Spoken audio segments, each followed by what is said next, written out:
의식은 빛의 속도보다 빠르게 물질에 영향을 미칠 수 있는가에 대한 물음은 인류의 가장 심오하고 오랜 탐구 중 하나이며 현대 과학의 최전선과 형이상학적 경계가 교차하는 지점에 놓여 있는 근본적인 질문이다.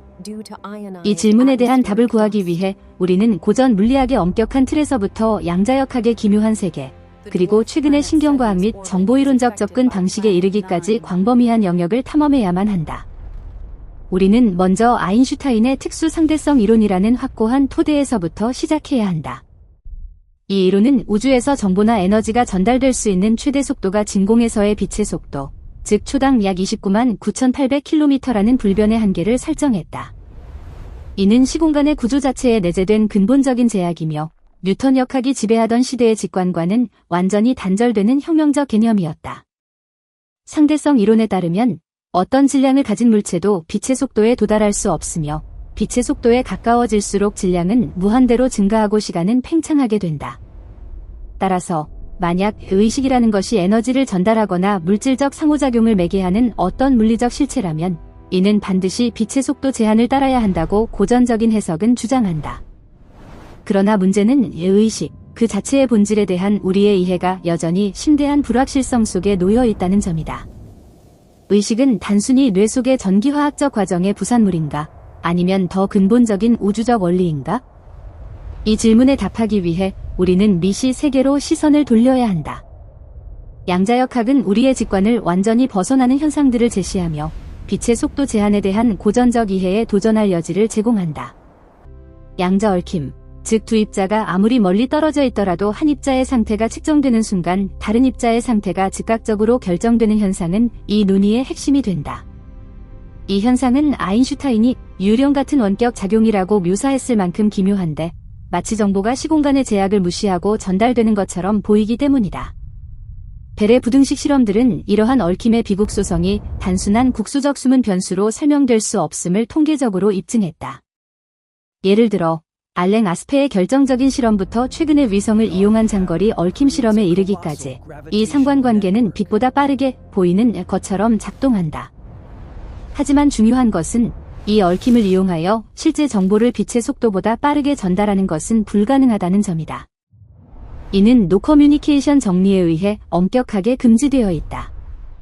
얽힘이 상태의 상관관계를 즉각적으로 확립하지만 우리가 이 상관관계를 이용해 미리 정해진 메시지를 보낼 수는 없다.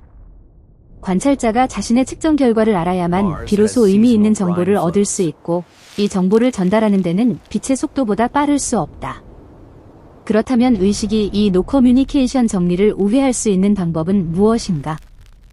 이 지점에서 우리는 의식을 정보 처리 과정으로 보는 관점과 의식을 근본적인 실제의 일부로 보는 관점을 분리해야 한다. 만약 의식이 단지 뇌의 복잡한 신경망 활동의 결과라면 그 활동 역시 전기화학적 신호의 전달 속도, 즉 뉴런의 축삭을 따라 전파되는 활동 전위의 속도, 초속 수십 미터에 불과함에 의해 제한될 것이다. 이는 빛의 속도에 비하면 극히 느린 속도이다.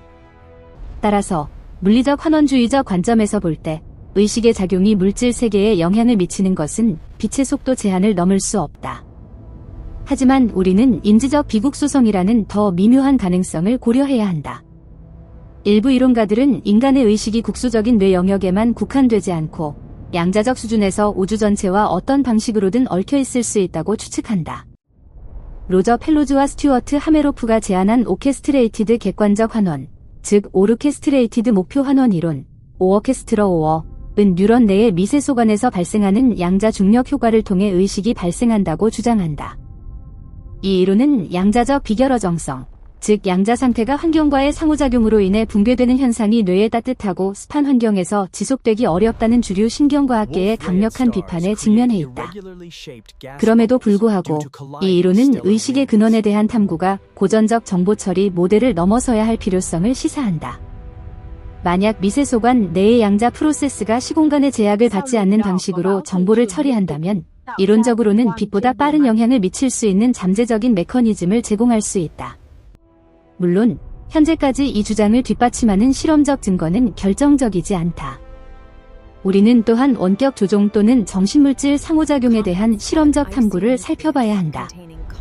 역사적으로 이러한 주장은 종종 사이비 과학이나 일화적 증거의 영역으로 치부되었지만 일부 연구자들은 엄격한 통제하에서 이를 검증하려 시도해왔다. 예를 들어 프린스턴 대학교의 펄 연구소, 더 프린스턴 엔저니링 어나멀리즈 리서치 랩에서 진행된 수십 년간의 실험들은 인간의 의도가 무작위 숫자 생성기, 즉 난수 생성기, RNG의 출력 통계에 미묘한 영향을 미칠 수 있는지 조사했다. RNG는 본질적으로 양자적 무작위성에 기반하므로 그 출력은 어떤 고전적 변수로도 예측될 수 없다. 연구자들은 실험 참가자들이 특정 숫자가 나올 확률을 높이거나 낮추도록 집중할 때 그 결과가 통계적으로 기대되는 값에서 벗어나는 경향을 보였다고 보고했다. 예를 들어 참가자들이 특정한 이진수 0 또는 1가 나올 확률을 높이려고 시도했을 때 그 실제 발생 빈도가 기대값인 50%에서 벗어나 50.08%와 같이 매우 작은 차이를 보였다는 것이다. 이 차이는 매우 작지만 수많은 독립적인 실험을 종합했을 때 통계적 유의성을 갖는다고 주장되었다.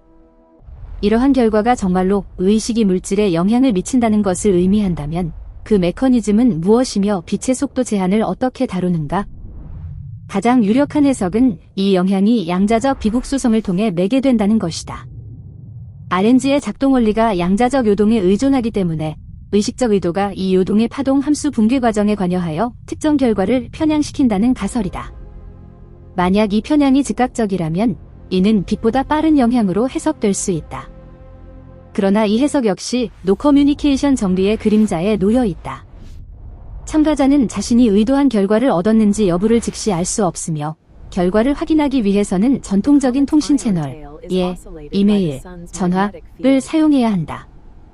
따라서 이는 실제로 정보를 보내는 것이 아니라 무작위 과정의 확률 분포 자체를 미묘하게 조작하는 것으로 해석된다.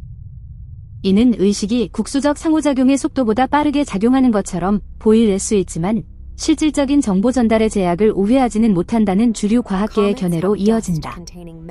더욱 흥미로운 영역은 양자의식 가설과 관련하여 제기되는 시공간 자체에 대한 논의이다. 일부 양자 중력 이론들, 예를 들어 루프 양자 중력이나 끈 이론의 일부 해석에서는 시공간 자체가 근본적으로 양자화되어 있거나 우리가 경험하는 시공간 구조가 더 심층적인 실제의 투영일 수 있음을 시사한다. 만약 의식이 시공간 자체의 구조에 직접적으로 연결되어 있다면 빛의 속도라는 제약이 의식의 작용에는 적용되지 않을 수도 있다. 이는 일종의 시공간을 초월하는 연결을 가정하는 것인데 현재의 실험 물리학으로는 검증이 거의 불가능한 영역이다. 우리는 또한 시간의 본질에 대해서도 숙고해야 한다. 아인슈타인의 상대성 이론은 시간의 흐름이 관찰자의 움직임에 상대적이라고 말하지만 인과율의 원칙은 항상 유지되어야 한다. 즉, 원인은 결과보다 항상 시간적으로 앞서야 한다. 만약 의식이 미래의 사건에 영향을 미친다면 이는 역인과율, 렌노코설리를 의미하며 이는 빛의 속도보다 빠른 영향보다도 훨씬 더 혁명적인 파장을 일으킬 것이다. 일부 양자 역학의 해석, 특히 일부는 트랜스액션 해석과 가치 과거와 미래의 상호작용을 포함하는 해석에서는 이러한 역인과적 요소가 암묵적으로 포함될 수 있다. 그러나 이러한 해석들은 주류 과학계에서 매우 비주류적이며 실용적인 예측 능력이나 검증 가능성 면에서 큰 도전을 받고 있다. 현대 신경과학의 발전은 의식의 물리적 기반에 대한 우리의 이해를 심화시키고 있다. 기능적 자기공명 영상, fMRI, 이나 뇌파 검사, EEG 는 수많은 신경활동이 우리가 의식적 결정이라고 인지하는 순간보다 수백 밀리초 전에 이미 시작되었음을 보여주는 실험들을 낳았다.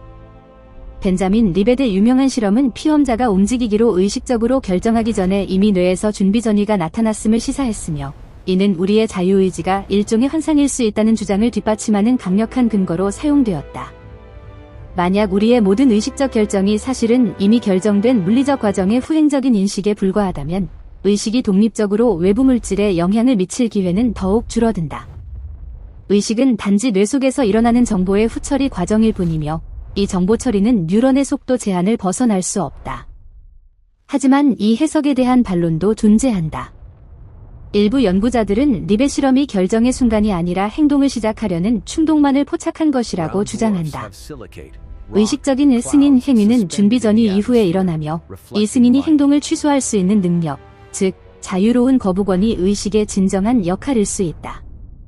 이 거부권이 만약 매우 짧은 시간 프레임 내에서 일어난다면 이것 역시 빛보다 빠른 영향을 매개하지는 않을 것이다. 이제 우리는 의식과 물질 간의 상호작용을 정보 엔트로피와 복잡성의 관점에서 바라볼 필요가 있다. 정보이론적 관점에서 의식은 극도로 복잡하고 통합된 정보 처리 시스템이다.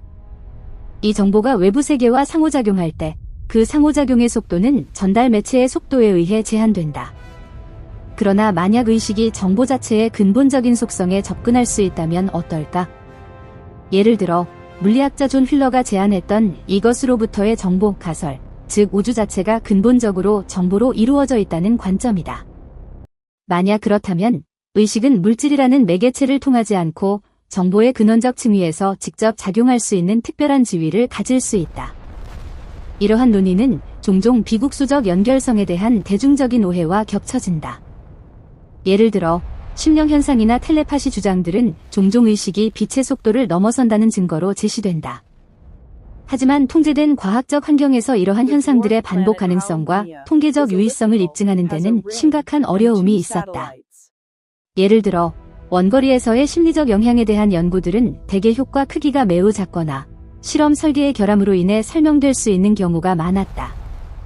메타 분석 결과들을 종합해 볼 때 현재까지는 인간의 의식이 빛의 속도보다 빠르게 정보를 전달하거나 물질에 직접적인 영향을 미친다는 명확하고 재현 가능한 과학적 증거는 확보되지 않았다. 우리가 더 깊이 탐구해야 할 것은 중력의 역할이다. 일반 상대성 이론에 따르면 중력의 변화, 즉 중력파는 빛의 속도로 전파된다. 만약 의식이 뇌의 질량 분포나 시공간 구조의 미세한 변화를 유발할 수 있다면 그 영향은 중력파의 형태로 전달되어야 하며 이는 빛의 속도에 의해 제한된다. 그러나 의식적 사고가 뇌의 질량 분포에 유의미한 변화를 일으킬 정도로 에너지를 방출한다는 것은 현재 물리학적 모델로는 설명이 불가능하다. 뇌 활동에 필요한 에너지는 극히 미미하며 전자기파나 기타 알려진 매체를 통해 전달될 때 빛의 속도 제한을 피할 방법이 없다. 그렇다면 양자장론, 퀀텀 필드 시리의 관점에서 의식을 재해석해보자. 이 관점에서 모든 입자는 근본적인 장, 필드의 여기, 엑사이테이션일 뿐이다. 만약 의식이 근본적인 양자장에 직접적으로 관여한다면 그 작용은 장의 전파 속도에 의해 결정될 것이다. 알려진 장들은 빛의 속도보다 빠르게 정보를 전달하지 않는다. 하지만 만약 새로운 종류의 장, 예를 들어 의식의 장, 필드 오브 컨셔스니스이 존재하며 이 장이 시공간 자체의 기본 구조와 다르게 행동한다면 이야기는 달라진다. 이러한 가설은 여전히 순수한 추론의 영역에 머물러 있다. 최근의 통합정보이론, 인터그레이티드 인포메이션 시리, IIT은 의식을 파이라는 양으로 측정 가능한 통합된 정보의 양으로 정의하며 이는 시스템의 복잡성과 정보 처리의 통합 수준을 나타낸다. IIT는 의식이 높은 파이 값을 갖는 모든 물리적 시스템에 내재할 수 있다고 주장하지만 이 정보가 외부 세계와 어떻게 상호작용하는지에 대한 구체적인 메커니즘을 제시할 때 여전히 에너지 운동량 보존 법칙과 같은 물리적 제약을 회피하기 어렵다. 파이 값이 높다고 해서 그 시스템이 외부 세계의 빛보다 빠르게 영향을 미칠 수 있다는 의미는 아니다. 결론적으로 현재까지의 모든 표준 모델 물리학과 엄격하게 통제된 실험 결과들을 종합해 볼 때 인간의 의식이 물질에 영향을 미치는 방식이 빛의 속도보다 빠르게 정보를 전달하거나 물리적 인과관계를 위반할 수 있다는 주장은 과학적 근거가 부족하다. 양자 얽힘은 즉각적인 상관관계를 제공하지만 정보 전달의 수단이 될 수 없다는 노커뮤니케이션 정리가 강력하게 지지되고 있다. 의식이 양자적 비국수성을 이용하여 작용할 수 있다는 희망적인 추측들이 존재하지만 뇌와 같은 따뜻하고 무질서한 환경에서 양자 상태가 얼마나 오래 유지될 수 있는지에 대한 근본적인 어려움, 즉 양자 결합은합 문제가 여전히 큰 장애물로 남아있다. 그러나 과학은 정적인 분야가 아니다. 만약 미래의 실험에서 양자 중력의 미묘한 효과가 인간의 의식적 과정과 연결되어 있음이 입증되고 이 연결이 시공간의 국수성 개념을 우회할 수 있는 새로운 형태의 상호작용을 포함하고 있다면 이 질문에 대한 답은 바뀔 수 있다. 현재로서는 우리가 알고 있는 우주의 법칙 내에서 의식의 작용은 빛의 속도라는 궁극적인 우주의 속도 제한에 묶여 있다고 보는 것이 가장 합리적이다. 의식은 지극히 복잡하고 경이로운 현상이지만 물질 세계의 기본 규칙을 거스를 수 있는 마법적 능력은 아직 발견되지 않았다. 이 질문은 우리가 우주와 의식에 대해 아직 모르는 것이 얼마나 많은지를 보여주는 훌륭한 예시이며 이 탐구 자체가 과학적 발견에 가장 강력한 동력으로 작용하고 있다.